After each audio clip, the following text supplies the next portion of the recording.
वहाँ तकरीबन घने दरख्त थे जिनकी वजह से वो मज़ीद भीगने से बच गए थे। रास्ते में छोटी बड़ी पहाड़ियाँ भी थी और दलदलें भी। इन सब ने चूँकि नाइट व्यू लेंस लगा रखे थे, इसीलिए वो आसानी से इन खाइयों को देख सकते थे। इसीलिए वो खाइयों के किनारों किनारों से गुजर रहे थे। बारिश की वजह से वहाँ हाथ से फिसलन थी, लेकिन नुकीले बांस उनके बेहद काम आ रहे थे, जिन्हें वो ज़मीन में धंसा धंसा कर चल रहे थे।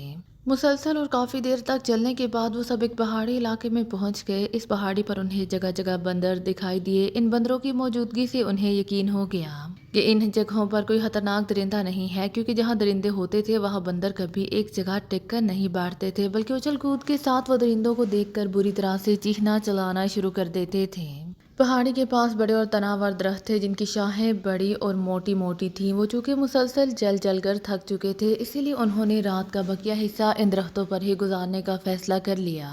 दरख्त ऊपर से छतरियों की तरह फैले हुए थे। वो इन दरख्तों पर चढ़ने के बावजूद घने पत्तों में बारिश से महफूज रह सकते थे। चुनाचे वो सब एक एक करके दाएं बाएं मौजूद दरख्तों पर चढ़ गए। जोसेफ के कहने के मुताबिक ये अफ्रीकी जंगलों के तराकू नामी दरख्त थे। इन दरख्तों से दिन रात ऐसी खुशबू फूटती रहती थी जो हशरातुल अर्ज और इन बंदरों के लिए बेहद नागवार होती थी।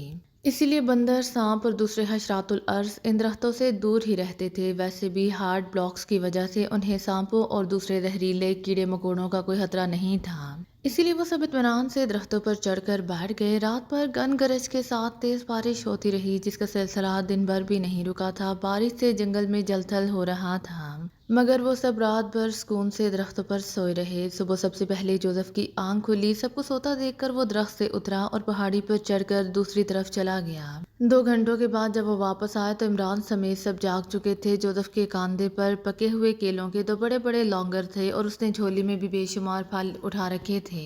तुम सुबह सुबह मटर गश्त के लिए कहाँ चले गए थे? इमरान ने करीब आकर उससे पूछा। आप सबके लिए नाश्ते का इंतजाम करने के लिए गया था, जो मिल सका है ले आया हूँ बस, जोसेफ ने मुस्कुराते हुए कहा। क्या हम इन केलों और आम फलों का नाश्ता करेंगे? सुलेमान ने मुंह बनाकर कहा। अब तुम्हारे लिए इन जंगलों में हरीरे, मगज, बादाम, मुरब्बे और असली घी मिलने से तो रहा, इसलिए जो मिल रहा है उसी पर कनात करो, इमरान ने कहा। लेकिन ये जंगली फल हैं, अगर ये जहरीले हुए तो, सुलेमान ने तशवीश भरे लहजे में कहा। तो क्या होगा? ज़्यादा से ज़्यादा यही होगा कि तुम ये जहरीले फल खाकर हलाक हो जाओगे। बेफिक्र हो, हम सब यहाँ बाकायदा तुम्हारे कफन दफन का भी इंतज़ाम करेंगे और तुम्हारे लिए एक कब्र भी बना देंगे। हम में से कोई भी फातिहा पढ़ने के लिए आए या ना आए, सांप, बिच्छू और जंगली जानवर हाजिरी देने के लिए ज़रूर आया करेंगे, इमरान ने कहा। और वो सब हंसने लगे। तो क्या आप मुझे यहाँ हलाक होने के लिए लाए हैं? सुलेमान ने कहा। अगर कहो तो तुम्हारी शादी किसी से करा दो, इमरान ने मुस्कुराते हुए कहा। शादी? आप तो मुझे इन बंदरों से ही शादी करने का कहना है, सुलेमान ने मुंह बनाते हुए कहा। और इमरान के साथ साथ सब हंस पड़े। ज़रूरी नहीं है तुम किसी बंदरिया से ही शादी कर लो, इन जंगलों में तुम्हारे लिए कोई ना कोई ब्लैक क्वीन भी मिल सकती है, इमरान ने कहा। जोसेफ ने उन्हें खाने के लिए केलों के साथ झोली में मौजूद फल भी दे दिए थे, जो सुर्ख टमाटरों जैसे थे और इनमें रस भी भरा हुआ था। केलों के साथ इन सब ने वो सुर्ख फल खाए तो उनके मुंह में जैसे शहद सा घुल गया। सुर्ख फलों का रस वाकई शहद जैसा था। फल खाकर उनकी भूख भी मिट गई थी और प्यास भी। दरख्तों पर वो चूंकि देर तक सोते रहे, इसीलिए वो ताज़ा दम थे। अब कहाँ जाना है जनाब Joseph? Jungle Prince the great, Imran ने जोसेफ से मुखातिब होकर पूछा। इस पहाड़ी की दूसरी तरफ, जोसेफ ने कहा। यानी अब हमें पहाड़ी पर चढ़ना और फिर उतरना पड़ेगा, इमरान ने कराह कर कहा। क्यों? पहाड़ी पर चढ़ने से तुम्हें क्या होगा? जूलिया ने कहा। होता तो कुछ नहीं, बस पहाड़ी पर एक तरफ से चढ़ने और दूसरी तरफ से उतरने से खाना पीना हजम हो जाता है, और इतना सब खाकर इतनी जल्दी हजम ही करना था तो इससे ये बेहतर था कि हम पहले पहाड़ी अबूर करते, फिर वहां जाकर इत्मीनान से खा पी लेते, इमरान ने कहा। जोसेफ फल पहाड़ी की दूसरी तरफ से ही लाया है, वो जंगल के सारे फल तो तोड़कर नहीं लाया होगा, वहाँ और भी फल होंगे, वहाँ जाकर और खा लेना, जूलिया ने कहा। तुम कहती हो तो मान जाता हूँ, वरना इस पहाड़ी पर चढ़ने को मेरा दिल नहीं कर रहा था, इमरान ने कहा। तो जूलिया हंस पड़ी। थैंक्स, जूलिया ने कहा। थैंक्स किसके लिए? इमरान ने पूछा। तुम मेरी कोई बात तो माने, जूलिया ने कहा। कौन सी बात? इमरान ने अनजान बनते हुए कहा। पहाड़ी की दूसरी तरफ जाने वाली बात, जूलिया ने कहा।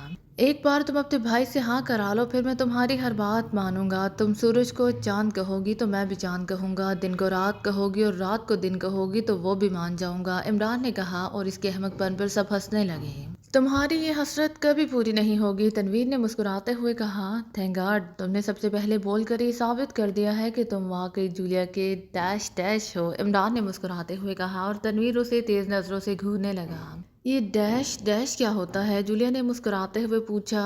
अपने भाई से पूछ लो, वो समझ गया है, इमरान ने तनवीर की तरफ देखते हुए कहा। और तनवीर गरा कर रह गया, जबकि बाकी सब हंस पड़े थे।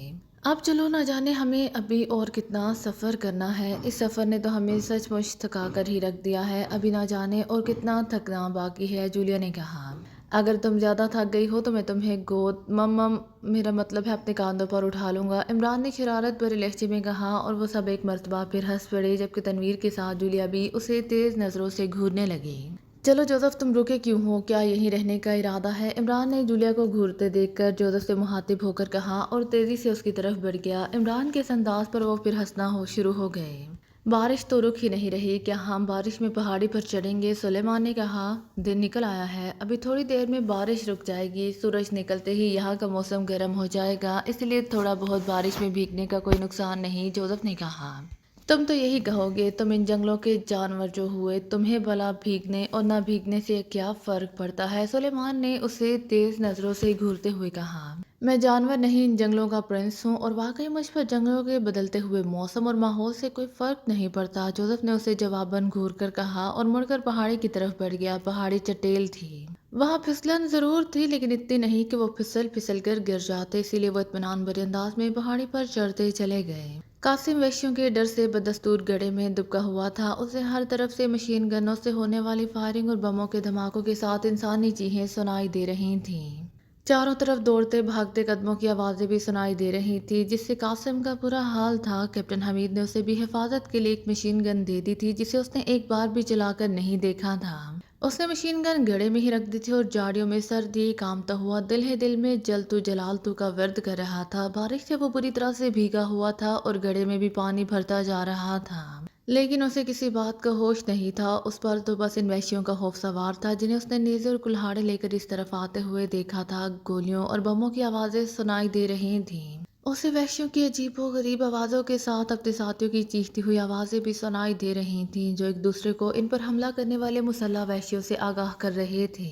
फिर कुछ देर बाद कासिम ने तारिक की तेज़ और दर्दनाक चीखें सुनी। कासिम तारिक की दर्दनाक चीखें सुनकर दहल गया। ऐसा लग रहा था जैसे तारिक को किसी ने नेज़ा मार दिया हो।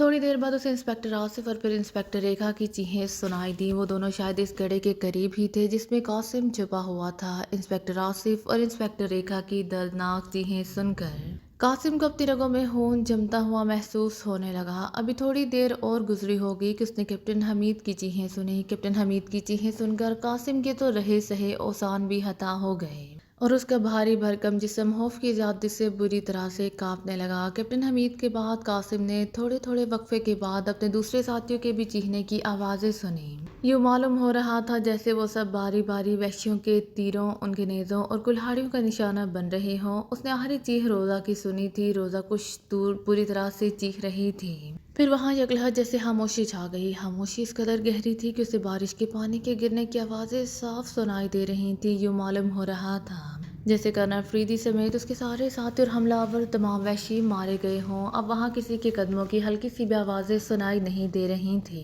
कासिम चंद लम्हे यूं ही दुबका रहा, फिर उसने झाड़ियों में से सर निकाला और हैरत भरे अंदाज में गड्ढे के किनारों की तरफ सर उठाकर देखने लगा।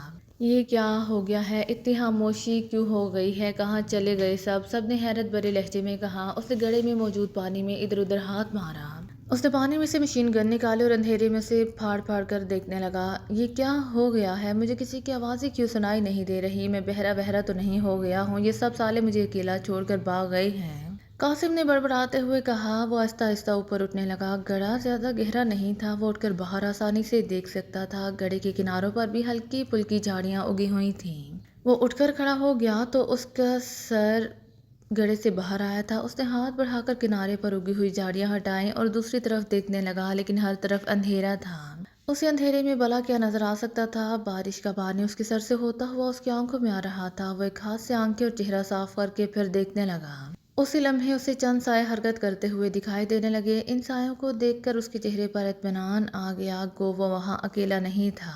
वो अंधेरे में आंखें फाड़ फाड़ कर उन हरकत को देखने लगा, जिनकी तादाद 8 से 10 के लगभग थी। गड्ढे से कुछ फासले पर उसे हर तरफ लाशें ही लाशें दिखाई दे रही थीं। हरकत करने वाले साए बेहद लंबे तड़ंगे थे, जो कम अज़ कम कर्नल अफरीदी और उसके साथियों के नहीं हो सकते थे। इन सायों को देखकर कासिम समझ गया कि साए उन्हीं वैश्यों के हैं जिन्होंने इन पर हमला किया था।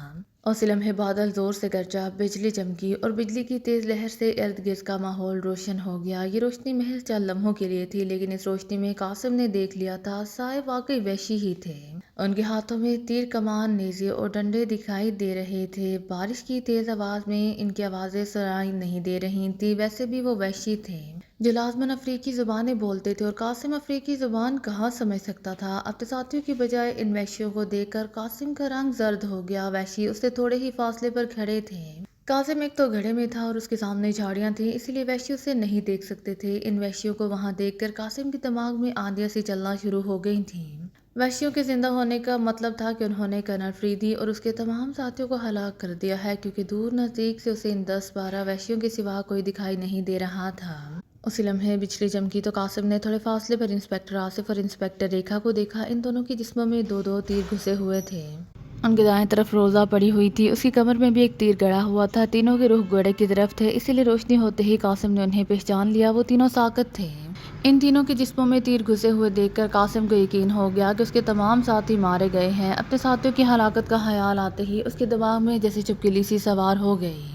उसका चेहरा गुस्से से सुर्ख हुआ और आंखों में जैसे खून उतर आया। साले इन हराम खोर जंगलियों ने सबको हलाक कर दिया है, किसी एक को भी जिंदा नहीं छोड़ा। इन खूनखार जंगलियों में मैं अकेला रह गया हूँ। साले किसी एक को तो जिंदा मिंदा छोड़ देते, मैं इनके साथ जंगलों से निकल जाता। अब मैं क्या करूँगा? इन सब ने सबको हलाक करके मेरी जिंदगी तबाह कर दी है। मैं अकेला इन जंगलियों में कहाँ भटकता फिरूंगा? कौन निकालेगा मुझे यहाँ से? कौन? कासिम ने रोनी सूरत बनाकर कहा।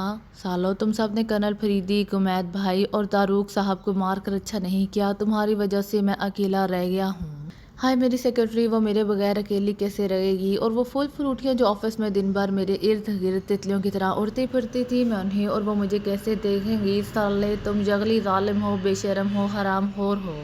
तुम सालों ने मुझे कहीं का नहीं छोड़ा। तुमने मुझे अकेला किया है। कुत्तों कमीनों, में तुम्हें भी जिंदा नहीं छोड़ूंगा। मैं तुम सबको मार दूंगा। तुम सब भी अब मरोगे। सालों, कुत्ते की मौत मरोगे।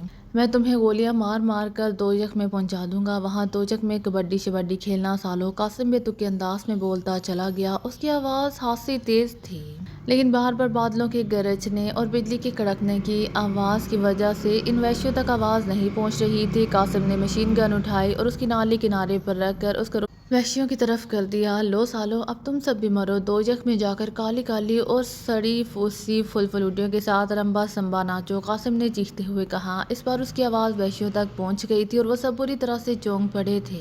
फिर वो सब तेजी से इस गड्ढे की तरफ बढ़े। इसी लम्हे कासिम ने ट्रैगर दबा दिया तो माहौल रेट रेट की तेज आवाज़ों से गूंज उठा। मशीन गन का सेफ्टी केज पहले से ही हटा हुआ था, इसीलिए कासिम ने जैसे ही ट्रैगर दबाया उससे फायरिंग शुरू हो गई। कासिम मशीन गन चलाना नहीं चाहता था, उसे बस इतना पता था कि मशीन गन का ट्रैगर दबाया जाता है, लेकिन मशीन गन को इसे संभालना नहीं आता था। ट्रैगर दबते ही मशीन गन से फायरिंग हुई तो मशीन गन को जोरदार झटके लगने लगे, जिससे मशीन गन की नाली गड़े से किनारे से खुद ही दाएं बाएं हो गई और सामने से आते हुए वैशी उछल उछल कर गिरते चले गए। कासिम की बेहंगम अंदाज में मशीन गन से निकली हुई गोलियां इन तमाम वैश्यों को चाट गई थी जो अब तक जिंदा थे, और वो चूंकि एक आवाज़ सुनकर इसी तरफ बढ़ते आ रहे थे, इसलिए उन्हें सोचने समझने का मौका नहीं मिला था। मशीन गन के जोरदार झटकों से कासिम दोबारा गड्ढे में गिर गया। उसकी उंगली ट्रैगर से नहीं हटी थी, इसलिए मशीन गन से मुसलसल गोलियां निकलकर हवा में बुलंद होती रहीं। अरे अरे, बस बस, तौबा तौबा, ये साली मशीन गन चलाना कितना मुश्किल है। कासिम ने बौखलाकर मशीन गन एक तरफ फेंकते हुए कहा। फिर वो सर उठाकर ऊपर देखने लगा। ऊपर एक बार फिर खामोशी छा गई थी। साले मुर्दार हो रो, तुम सब जिंदा हो? अभी कहाँ हो तुम? अगर जिंदा हो तो यहाँ आओ। सालो, मुझे इस गड्ढे से निकालो, मैं बाहर निकलकर तुम सबको मार दूंगा। कहाँ हो सालो, तुम कहाँ हो? कासिम ने ऊपर देखते हुए जोर से चीखते हुए कहा, लेकिन जवाब में से कोई आवाज़ सुनाई ना दी। लगता है साले धमाके सुनकर भाग गए हैं। अब मैं यहाँ अकेला पड़ा हूँ। हाय मेरे अल्लाह, ये क्या हो गया है? फरीदी साहब और गुमैद भाई कहाँ हैं? इन्हें थोड़ी देर के लिए यहाँ वापस भेज दे मालिक। वो मुझे इस खून खुआर जंगल से निकाल देंगे तो फिर मैं इन्हें बेशक वापस ले जाना। उन्हें जन्नत में ले जाकर फूल फ्लूटी हूरें दे देना, मैं कोई एतराज़ नहीं करूँगा। मेरे मालिक अभी थोड़ी देर के लिए उन्हें वापस भेज दे। मैं अकेला इस जंगल में नहीं रह सकता। मेरी शहर वाली फूल फ्लूटियाँ मेरे बगैर जिंदा नहीं रहेंगी। मेरे मालिक तो मेरी आवाज़ सुन रहा है ना मालिक। मैं सेठ कासिम हूँ, सेठ कासिम का अकलौता बेटा। मेरी मदद कर दे मेरे अल्लाह। कासिम ने आसमान की तरफ देखकर ज़ोर ज़ोर से रोना शुरू कर दिया और वो अपने मखसूस अंदाज में अल्लाह से दुआएं मांगने लगा। تو سن رہا ہے نا میرے اللہ، تھوڑی دیر کے لیے بارش روک دے میرے مالک، بارش رکے گی تو میری آواز تجھ تک پہنچ جائے گی، قاسم نے چیختے ہوئے کہا۔ وہ کافی دیر تک اسی طرح روتا چیختا چلاتا رہا، مگر وہاں اس کی آوازیں سننے والا کوئی نہیں تھا۔ وہ ایک بار پھر اٹھا اور گڑھے سے باہر چونکنے لگا، لیکن اب اسے وہاں حرکت کرتا ہوا کوئی سایہ دکھائی نہیں دے رہا تھا۔ ارے سالے، وہ وحشی بھی بھاگ گئے، اب میں اس گڑھے سے کیسے نکلوں گا؟ کون نکالے گا مجھے یہاں سے؟ ارے کوئی ہے؟ غمید بھائی، طارق بھائی، روجا، فریدی صاحب، اس نے زور زور سے چیختے ہوئے کہا۔ وہ باری باری سب کا نام لے رہا تھا، لیکن کوئی آواز اسے سنائی نہیں دے رہی تھی۔ وہ وحشیوں کے ڈر سے بھاگتا ہوا اس طرف آیا تھا اور پھسل کر گڑھے میں گر گیا تھا۔ گڑھے کی دیواریں سپورٹ نہیں تھیں اور اس کا جسم اتنا بھاری تھا کہ وہ کسی بھی طرح گڑھے سے باہر نہیں آ سکتا تھا۔ وہ کافی دیر تک گڑھے سے نکلنے کی کوشش کرتا رہا، چیخ چیخ کر اپنے ساتھیوں کو پکارتا رہا۔ پھر جب اسے کوئی جواب نہ ملا تو اس نے وہیں داڑیں مار مار کر رونا شروع کر دیا۔ وہ ساری رات گڑھے میں پڑا سردی سے ٹھٹرتا رہا۔ بارش کا پانی گڑھے میں بھرا ہوا تھا جس میں وہ کاندھوں تک ڈوبا ہوا تھا۔ ساری رات پانی میں پڑے رہنے کی وجہ سے اس کی حالت بے حد خراب ہو گئی تھی۔ سردی سے اس کا جسم سن ہو گیا تھا، اسے یوں لگ رہا تھا جیسے اس کے جسم کا نچلا حصہ اس کے جسم سے الگ ہو گیا ہو اور وہ اب کبھی بھی اٹھ کر کھڑا نہیں ہو سکے گا۔ صبح کی روشنی پھیلی تو اس وقت تک بارش بے حد ہلکی ہو چکی تھی۔ قاسم رات بھر روتا رہا اور رونے کی وجہ سے اس کی آنکھوں کے ساتھ اس کا منہ بھی پھول گیا تھا۔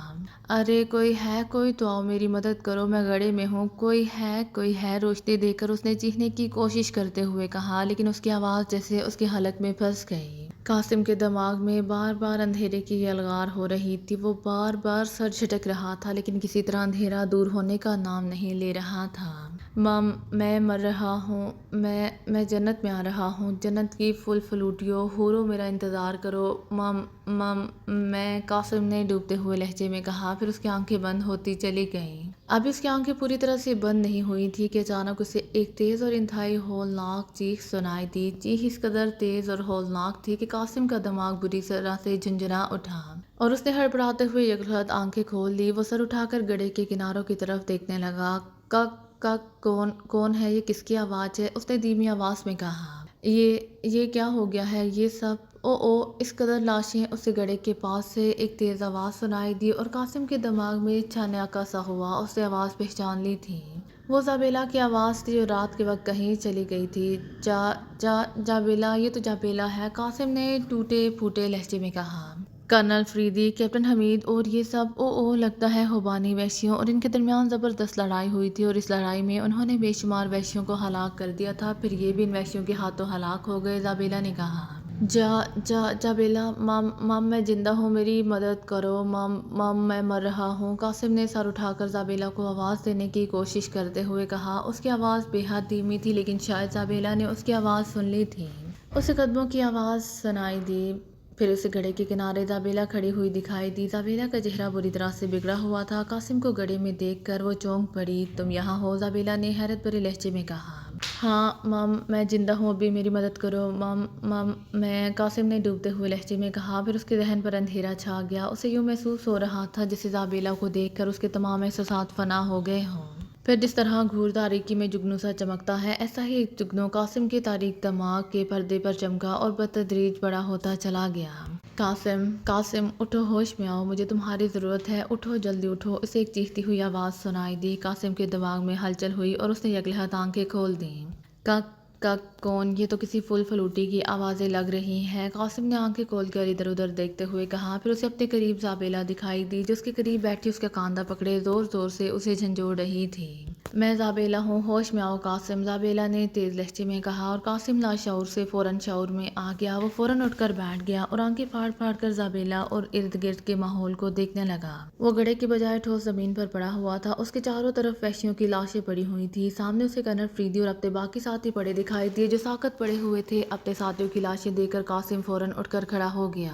یہ جہاں کیوں پڑے ہوئے ہیں؟ کیا ہوا ہے انہیں؟ اور قاسم نے بری طرح سے ہکلاتے ہوئے کہا۔ پھر رات کے اسے تمام منظر یاد آ گئے جب اس نے اپنے ساتھیوں کی دلخراش چیخیں سنی تھیں۔ اس نے گڑھے سے سر اٹھا کر روزہ، انسپکٹر عاصم اور انسپکٹر ریکھا کو بھی دیکھا جنہیں تیر لگے ہوئے تھے۔ کیا تم ہوش میں ہو قاسم؟ زابیلہ نے اٹھ کر اس کے سامنے آتے ہوئے کہا۔ ہاں میں ہوش میں ہوں مگر یہ سب، انہیں تو تیر بھی لگے تھے، کیا یہ سب مر ور گئے ہیں؟ قاسم نے ہکلاتے ہوئے کہا۔ وہ آنکھیں پھاڑ پھاڑ کر سامنے پڑے ہوئے کرنل فریدی اور باقی ساتھیوں کی طرف دیکھ رہا تھا۔ ان سب کے جسموں پر اب تیر گڑے ہوئے دکھائی نہیں دے رہے تھے اور سب کے جسموں پر خون ہی خون پھیلا ہوا تھا، جو شدید بارش میں بھی ان کے لباسوں پر صاف دکھائی دے رہا تھا۔ نہیں، یہ بھی ہلاک نہیں ہوئے ہیں، سب زندہ ہیں، مگر ان کی حالت بہت خراب ہے، زابیلا نے کہا۔ زندہ ہے او، مگر قاسم نے چونک کر اور اچھل کر کہا۔ اب تو ساتھیوں کے زندہ ہونے کا سن کر اس کی آنکھوں میں چمک آ گئی تھی۔